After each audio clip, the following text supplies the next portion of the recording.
Aqui no canal você já viu o segredo dos efeitos do primeiro filme da franquia De Volta para o Futuro, um dos maiores clássicos dos anos 80. Mas a partir do segundo filme é que realmente foi dado um passo além no uso da tecnologia de efeitos. E vale lembrar que aquele era um período em que praticamente não se usava imagens geradas por computador. Mesmo assim, o espetáculo foi garantido com skates flutuantes, veículos voadores e uma novidade tecnológica que permitia que um ator contracenasse com ele mesmo, às vezes até compartilhando objetos. Eu vou mostrar tudo isso aqui hoje, então se eu fosse você, eu não perdi esse vídeo não.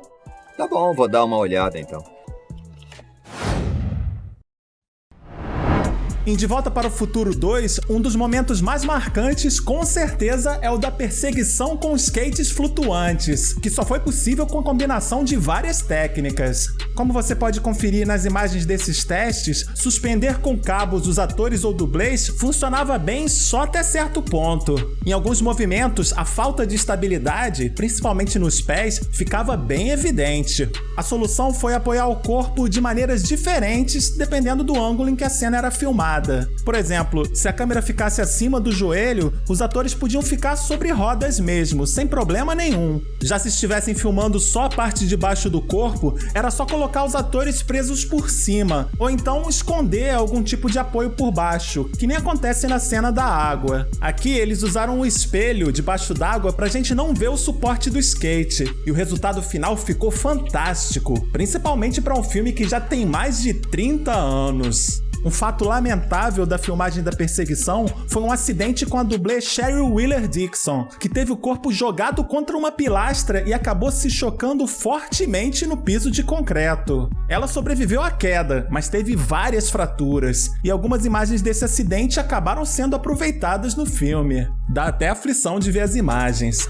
Outro efeito que chamou muita atenção na época foi aquele que possibilitou a criação dos carros voadores. Hoje em dia, muita gente deve ver essas cenas e achar que foi tudo feito com CGI, com a computação gráfica. Mas na verdade, eles usaram as mesmas técnicas de efeitos dos primeiros filmes de Star Wars. Ou seja, miniaturas super detalhadas, do tipo que dá até vontade da gente ter em casa, o fundo azul, que depois é substituído, e uma câmera especial que se movia de forma controlada, causando a ilusão de que era o objeto filmado que estava voando. Inclusive, quando a gente vê imagens preliminares da composição dos efeitos, dá para perceber isso muito bem. Dá até para ver alguns equipamentos em volta, na mesma sala em que ficavam as miniaturas.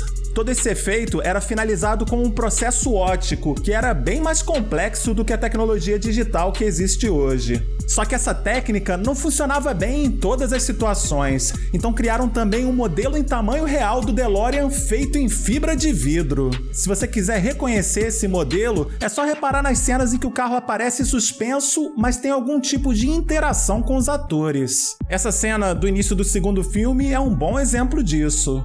Para os truques não ficarem muito evidentes, alguns momentos foram ainda mais elaborados, fazendo a transição entre um veículo real e uma miniatura no mesmo plano, sem aparentar nenhum corte. O exemplo mais impressionante disso é essa cena do DeLorean, que começa com o pouso da miniatura, faz uma transição disfarçada pelo poste e daí pra frente continua com o carro de verdade. Na hora de filmar o carro, colocaram até umas madeiras na rua para simular o balanço do pouso. Os caras pensam em tudo, né? É o tipo de cena que a gente tem que entender como foi feita para realmente apreciar o trabalho desses profissionais. E que trabalho, hein? Assim como o DeLorean, o trem do terceiro filme também teve várias versões. As miniaturas foram usadas tanto para o efeito final, com a ajuda do fundo azul, quanto para a cena em que o trem empurra o DeLorean e cai dos trilhos. Aliás, esse modelo nem era tão pequeno assim. Essa miniatura levou cerca de 2 meses para ser construída e só alguns segundos para ser destruída. Obviamente, o filme também usou um trem de verdade, mas como ele sofre uma espécie de upgrade, vamos dizer assim, tiveram que construir um modelo aprimorado da locomotiva em tamanho real. É ele que aparece naquele diálogo dos últimos minutos do filme, justamente naquela cena que acabou ficando famosa por causa de um gesto, digamos assim, inusitado de um figurante. E para você que tá assistindo o vídeo até agora e tá gostando do conteúdo, vale lembrar que aqui embaixo tem aquele famoso botão de inscrever-se. Mas isso eu não preciso nem explicar, né? Eu tenho certeza de que você já sabe. Eu sei porque meu pai contou tudo pra mim. Então tá bom.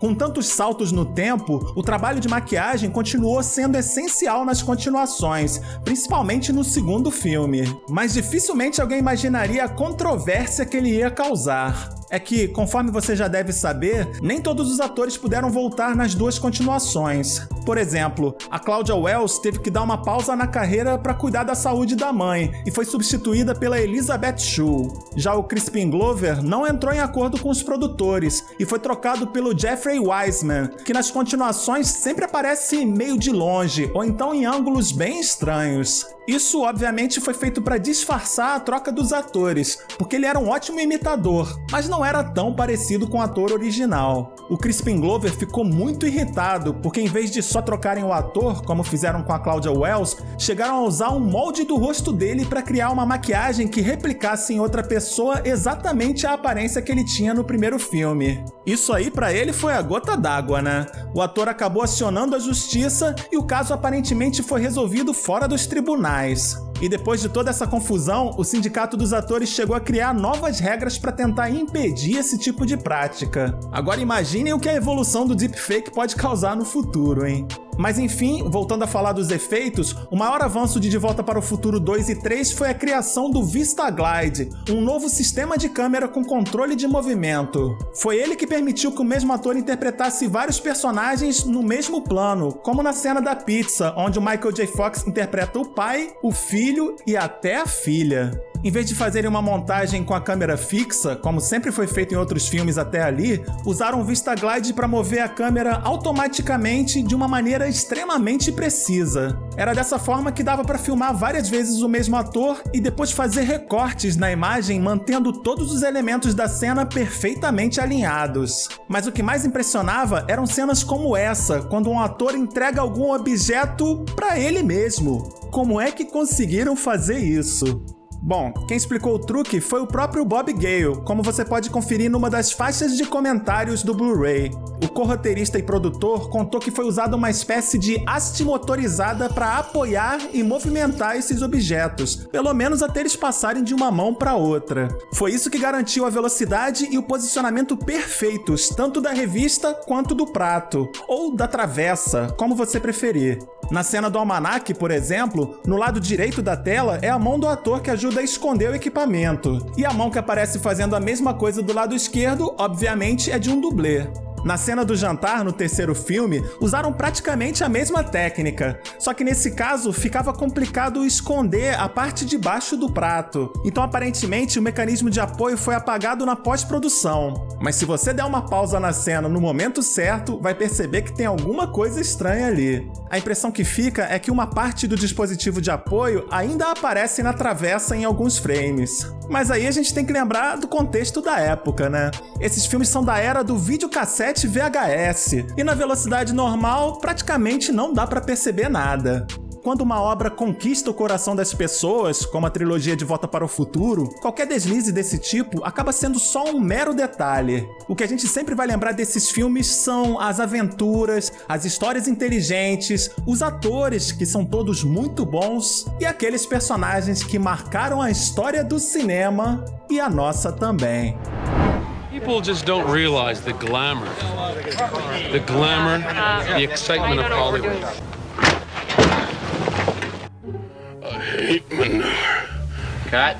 Grant, one more, just like that. Beauty. Se você gostou do vídeo, eu peço que você compartilhe. Dessa forma, outras pessoas podem se divertir também. E você ainda me estimula a fazer mais vídeos como esse. E como eu sempre digo, o like ou dislike fica por sua conta.